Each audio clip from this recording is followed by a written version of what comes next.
या किसी ने मेरे चेहरे की तस्वीर खींचकर वो तस्वीर मेरी आंखों के सामने ले आया और मैंने कहा हाँ ये मेरी तस्वीर है, तो ये जिस्मानी रूप हमारा असल अस्तित्व नहीं है। This is not a true entity. Our true entity is in the form of the soul which is from the over soul. तो हमारा जो परम एक जो असली अस्तित्व है वो आत्मा के रूप में है, जो परमात्मा की अंश है। तो अब अगला सवाल, क्या परमात्मा की जाति है? क्या परमात्मा ब्राह्मण, क्षत्रिय, वैश्य या हरिजन है? क्या परमात्मा हिंदू या मुस्लिम या सिख या ईसाई या यहूदी है? अगर परमात्मा की कोई जाति नहीं तो इसी की अंश आत्मा है जो हमारा असली अस्तित्व है। तो फिर हम किस तरह के भेदभाव करते हैं? ये हमारी अज्ञानता है। तो इसीलिए कहा है कि self realisation through God realisation, कि जब इस मूल को जाना तो स्वयं की पहचान हुई। अगर बूंद का सामना कभी भी सागर से ना हो तो वो अपने असली वजूद को जान ही नहीं सकती, वो अपने आप तक उस रूप में सीमित रहेगी। लेकिन सागर को जाना तो पता चला मैं तो इस सागर की ही बूंद हूं। इस तरह से ये आत्मा भी जब तक मूल को नहीं जानती ये अपने आप को जिस्मों के साथ आइडेंटिफाई कर लेती है। ये केवल मन नहीं, आत्मा भी मानने लग पड़ती है कि मैं ब्राह्मण हूं, मैं क्षत्रिय हूं, मैं वैश्य हूं, मैं हरिजन हूं, मैं गुजराती हूं, मैं राजस्थानी हूं, मैं नेपाली हूं, मैं चाइनीज हूं, मैं ये हूं, मैं वो हूं। तो आत्मा भी आइडेंटिफाई कर लेती है अपने आप को शरीर के साथ, जो हकीकत नहीं है। ये इससे जुदा है, शरीरों से जुदा है, संस्कृतियों से जुदा है। ये तो निर्मल, जैसे सूर्य और सूर्य की किरणें। तो सूर्य की जाति नहीं तो फिर किरणों की कहां होगी? तो ये एक जानना बहुत जरूरी है। और ये भी जो महापुरुषों ने कहा कि ये जिसको जानने की बात हो रही है, जिसके बगैर आत्मा को बोध नहीं होगा, अगर बोध नहीं होगा तो ये आत्मा का आवागमन का बंधन समाप्त होने वाला नहीं है।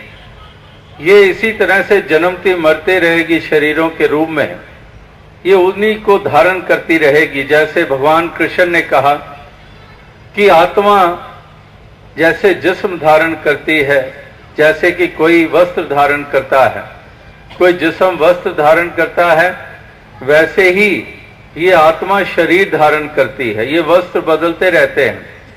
लेकिन केवल और केवल यही नहीं कहा है उन्होंने ये भी कहा है कि जो आत्मा मुझ अविनाशी को मेरे असल रूप में जान लेती है तो उसको फिर मोक्ष और मुक्ति प्राप्त हो जाती है। फिर वो आत्मा शरीर धारण नहीं करती है, फिर वो मोक्ष की पात्र बन जाती है। जो मुझे मेरे असल रूप में जान लेती है, मुझ अविनाशी को मेरे असल रूप में जान लेती है, जो कुंती का जाया नहीं, जो मेरा असली अविनाशी रूप, उसको जान लेती है, फिर वो ये वस्त्र धारण नहीं करती है शरीर रूपी। तो इसीलिए इस इंसानी जन्म को ये बहुत महत्व प्राप्त हुआ है। इसीलिए कहा है कि हीरे जैसा जन्म है कौड़ी बदले जाए, बड़े भाग्य मानुष तन पावा, सुर दुर्लभ सदग्रंथ ही गावा। कि बड़े भाग्यों से ये जन्म मिला है। किस लिए? क्या खाने के लिहाज से, सोने जागने के लिहाज से, क्या भोग के लिहाज से? इस कारण ये बड़े भाग्य मानुष तन पावा। ये तो अन्य योनियों में भी हो जाता है। भोग वो भी योनियां कर लेते हैं, भोजन वो भी कर लेते हैं, संतान उनको भी प्राप्त हो जाती है। जितनी भी योनियां हैं, पशु के रूप में, जानवर के रूप में, पंछियों के रूप में, सागर पानी में, समुद्रों में पैदा होने वाले जंतु, उनको भी संतान प्राप्त हो जाती है। तो इस लिहाज से तो फिर इंसान का कोई महत्व नहीं है। निद्रा, भोजन, भोग, भय, ये पशु पुरख समान। ज्ञान अधिक एक नर में, ज्ञान बिना पशु जान। तो ये एक विशेषता है इंसान को जो मौके के रूप में मिली है कि अपने प्रियतम अपने मूल परमात्मा की पहचान कर सकती है। इसीलिए हीरे जैसा जन्म है। और अगर यही काम नहीं किया तो फिर कौड़ी बदले जाए, फिर अपने जन्म की जीवन की कीमत वो कौड़ी डालता है। तो ये नादानी मानी जाती है इंसान की कि जन्म तो हीरे जैसा मिला हो और उसका मोल ये कौड़ी डाले, तो ये नादानी मानी जाती है, समझदारी नहीं है। अगर किसी के हाथ में हीरा आए और वो उसको कंकर की तरह यूं ही पटक कर जमीन पर फेंक दे, मिट्टी में फेंक दे, उसकी परवाह ना करे, उसको कौन समझदार कहेगा? कहेगा ये तो मूर्ख है। हीरा इतना कीमती और ये देखो नाली में फेंक रहा है, ये देखो ऐसे ही फेंक रहा है, ये मूर्ख है, ये नादान है, ये बावरा है। समझदारी नहीं कही जाती। इसी तरह से अगर इंसानी जीवन मिला हीरे जैसा तुल्य, तो फिर इंसान तो इसकी कदर भी कर ले। और वो कदर होगी तब जब इसी जन्म में आकर तो आत्मा का नाता परमात्मा से जोड़ लेगा। इसीलिए जीवन मुक्ति की बात कही है। इसीलिए कहा है कि अब तो जाए चढ़े सिंहासन, मिले हैं सारंग पानी, राम कबीरा एक भये हैं कोई ना सके पहचाने। कबीर जी ने ये कोई शरीर छोड़ने के बाद आवाज नहीं दी, शरीर में रहकर कह रहे हैं कि अब तो जाए चढ़े सिंहासन, मुझे अब वो सिंहासन प्राप्त हो गया है जो बड़े राजा महाराजाओं को नहीं प्राप्त होता है। मुझे वो सिंहासन प्राप्त हो गया है। अब तो जाए चढ़े सिंहासन, मिले हैं सारंग पानी, राम कबीरा एक भये हैं कोई ना सके पहचाने। कि अब राम और कबीर में भेद नहीं रहा है, ऐसा सिंहासन प्राप्त हो गया है। और ये शरीर रूपी बर्तन टूट जाने के बाद की अब बात नहीं कर रहे हैं। वो इस बर्तन के होते हुए कह रहे हैं कि मैंने पा लिया है। अभी भी आप भजन गा रहे थे कि हमने पाया है कुछ पाया है। मीराबाई ने भी कहा है कि पायो री राम रतन धन पायो, वस्तु अमोलक दीनी मेरे सतगुर कर कृपा अपनायो। मीरा को भी प्राप्त हुआ। क्या प्राप्त हुआ? दौलत। वो तो राजा की संतान है, राजा के घर महलों में पैदा होती है, रिश्ता भी उसका राजा के साथ हो जाता है।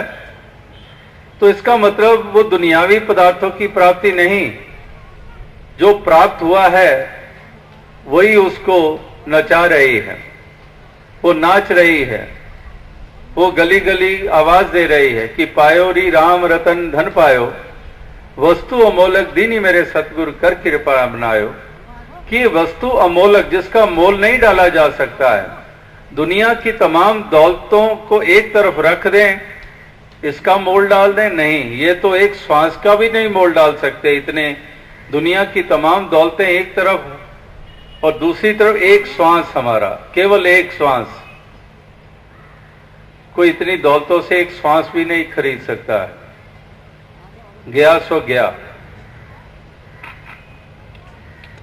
तो एक श्वास की कीमत तमाम दौलतें नहीं डाल सकती, तो ये प्रभु की कीमत क्या डालेंगे, इस हरि की कीमत क्या डालेंगे? इसीलिए कहा है कि वस्तु अमोलक, ये अमूल्य वस्तु मुझे सतगुरु ने दी है, जो रविदास जी के रूप में मीराबाई को प्राप्त होते हैं और वो उसके ज्ञान चक्षु दे देते हैं, जो स्वयं श्याम ने, भगवान कृष्ण ने अर्जुन को कुरुक्षेत्र के मैदान में वो ज्ञान चक्षु दिए थे। वही मीरा जो अनन्य भक्त है श्याम की, जो श्याम की मूर्ति तो बचपन से अपनी गोदी में उठाए रखती थी, सिरहाने रखकर सोती थी, अपने पास सर के पास रखकर सोती थी। इतना स्नेह, इतना प्रेम श्याम के प्रति। लेकिन वो ये भी उसको महसूसियत होती थी कि ये मंजिल नहीं है, मंजिल तो अभी मैंने पाई नहीं है। ये स्नेह और प्रेम मेरा जरूर है श्याम के प्रति, लेकिन अभी मंजिल नहीं। तो मंजिल तो रविदास जी मीरा को प्रदान करते हैं, अविनाशी श्याम का असल अविनाशी रूप जनाकर, ज्ञान चक्षु देकर। तो इसी तरह से अगर अनन्य भक्ति मीरा के आज हम नगमे गा रहे हैं, वो भी भगवान कृष्ण की आकृति तो पास रखती थी, लेकिन पूर्णता तो उसने तब मानी जब श्याम के असली रूप, अविनाशी रूप को जाना। तो हम भी विचार करें कि हमारा भी प्रेम, हमारे मन में भी सत्कार, हमारे मन में श्रद्धा गुरु पीर पैगंबरों के प्रति है, लेकिन जो अविनाशी रूप है उससे अभी हम अनजान हैं। इसीलिए तो हम कभी इसको 7 आसमानों के ऊपर बता देते हैं कि ये परमात्मा 7 आसमानों के ऊपर है। कोई कहता है कि ये पूर्व दिशा में बसता है, कोई इसको पर्वत पे, कोई इसको गुफा में, कोई इसको जंगलों में ढूंढता फिर रहा है। इसीलिए कहना पड़ा कि वस्तु कहीं ढूंढत कहीं, किस विधि आवे हाथ, कहे कबीर तब पाइए जब भेदी लीजिए साथ। कि ये वस्तु है कहां पर और ढूंढी कहां जा रही है, ये हमारी अज्ञानता है। इसीलिए तो हम इस परमात्मा जो असीमित है इसको हम सीमित कर देते हैं, एक दिशा में सीमित कर देते हैं, आसमानों के ऊपर इसको बिठा देते हैं।